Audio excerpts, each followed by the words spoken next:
In today's Mass of Sexagesima Sunday, at the burial place of St. Paul, we pray in the collect or opening prayer.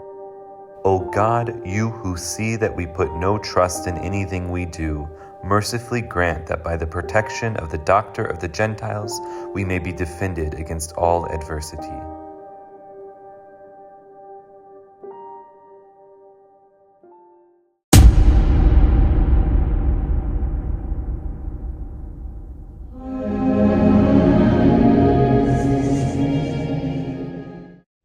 Welcome back to Crux Stationalis. Today on Sexagesima Sunday, we find ourselves at the Roman Station Church of the Papal Basilica of San Paolo, fuori, mura, or in English, St. Paul's outside the walls. Before we get started, kindly subscribe and like this video and share with your family and friends.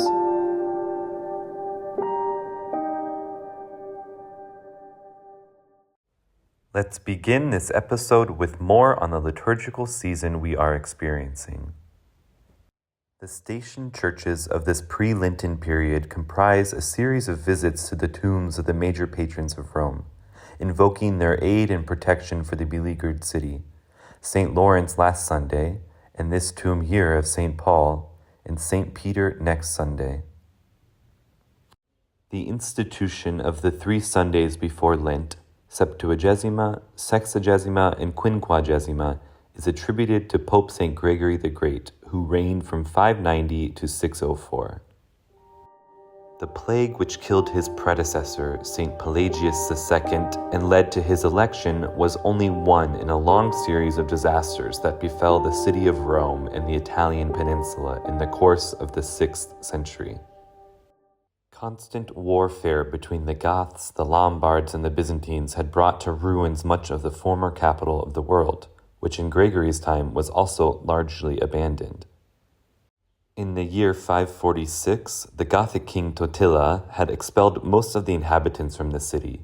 Small numbers of people returned, but the city would not be properly repopulated for centuries. The theme of calling upon the Lord in a time of tribulation is repeated frequently through the Masses of these Sundays, as we heard in today's collect of the Mass. Mercifully grant that by the protection of the Doctor of Gentiles, we may be defended against all adversity.